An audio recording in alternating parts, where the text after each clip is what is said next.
Қайырлы күн достар, бүгін мен сүтті құс тортын дайындайтын боламын.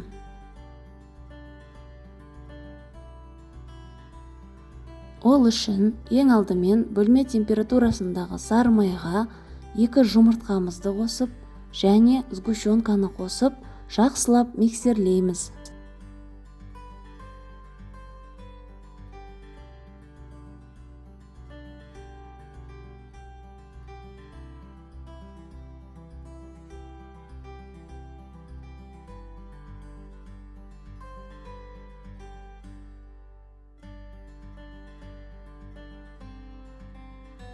Содан кейін ұнымызға қопсытқышты қосып, тағы да миксерлейміз.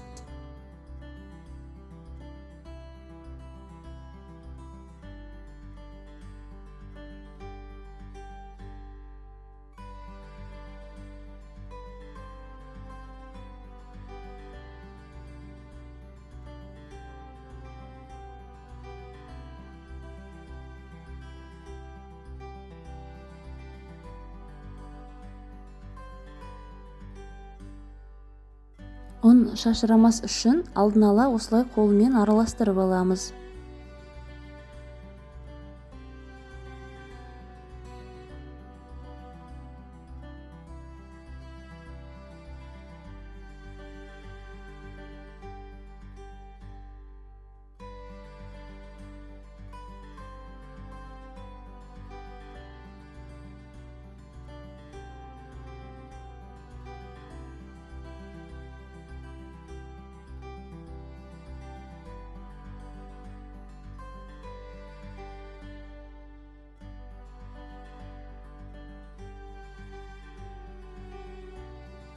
Шетінде қалып кеткен ұндарды осылай араластырып, тағы да бір миксерлейміз.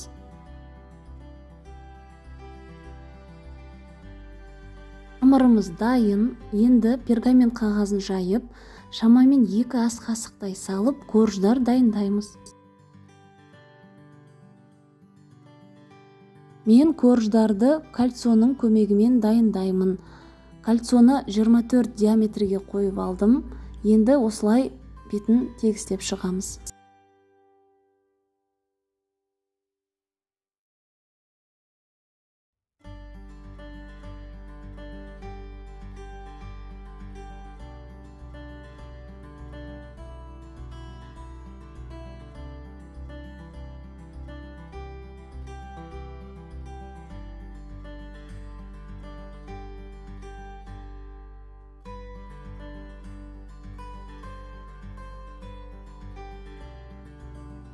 Осылай пышақтың көмегімен кольцоны оңай алуға болады. Енді корждарды қызып тұрған 180 градус пеште 5-7 минут шамасында сәл ғана қызарғанша пісіріп аламыз. Менде осындай 6 корж шықты. Енді оларды толықтай суытып аламыз. Егер пергамент қағаздарыңыз сапалы болса, корждар осылай жабыспай әдемі болып шығады. Енді кремін дайындаймыз. Ол үшін бізге 400 грамм сүзбелі ірімшік, 150 граммдай қант ұнтағы және 500 грамм кілегей қажет болады. Кілегейдің пайызы міндетті түрде 33-35% болуы қажет.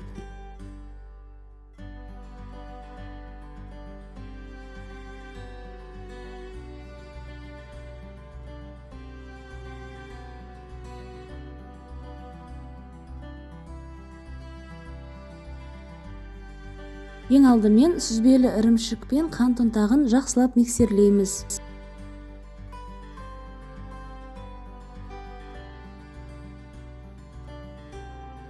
Содан кейін кілегейді құйып, тағы да миксерлейміз.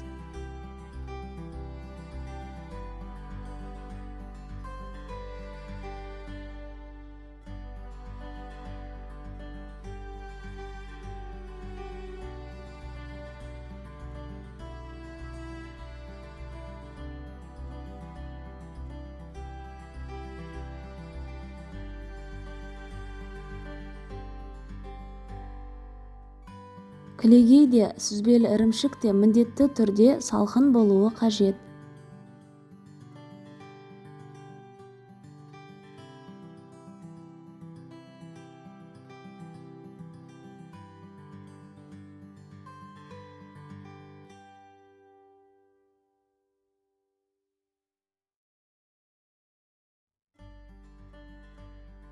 Бізде осындай біркелкі қою масса шығуы қажет.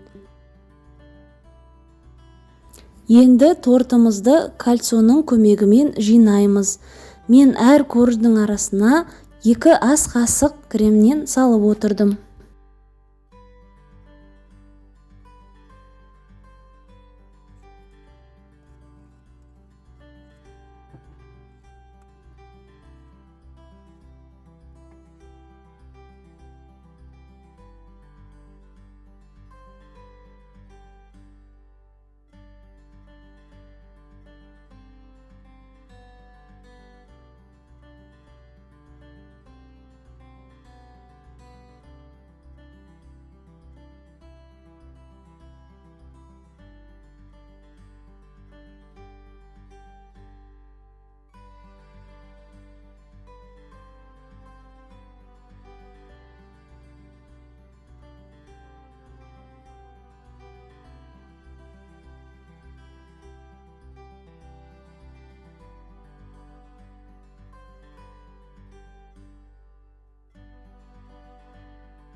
Барлық корждарды жинап болған соң, кальцоны жылжытпай осылай жоғары қарай көтеріп алсақ, тортымыз түзу болып шығады.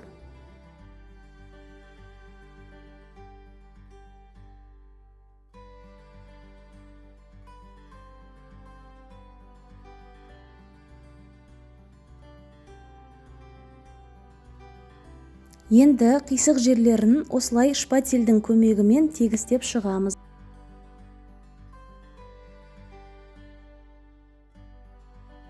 Тортты қалай әсемдеу өз еркіңізде, мен кокосовая стружкамен әсемдеймін.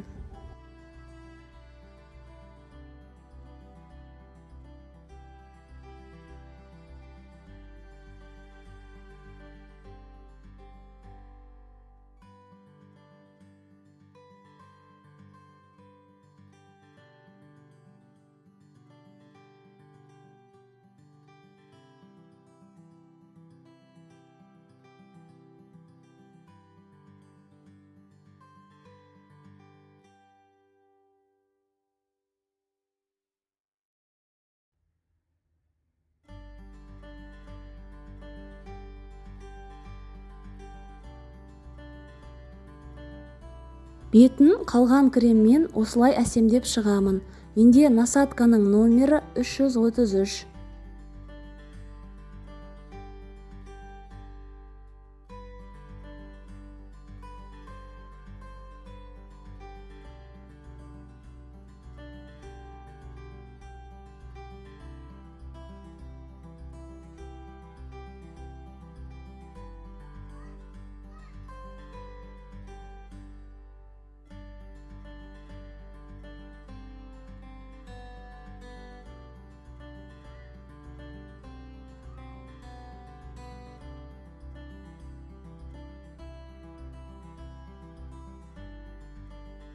Бетін өзіңіз қалаған жеміс-жидекпен әсемдеуге болады.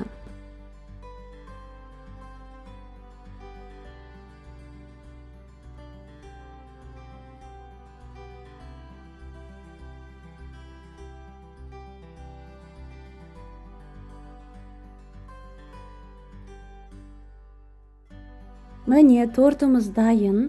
Толық рецепті төменде қалдырамын. Міндетті түрде жасап көріңіздер. Видео ұнаса, каналыма жазылып, пікір қалдыруды ұмытпаңыздар.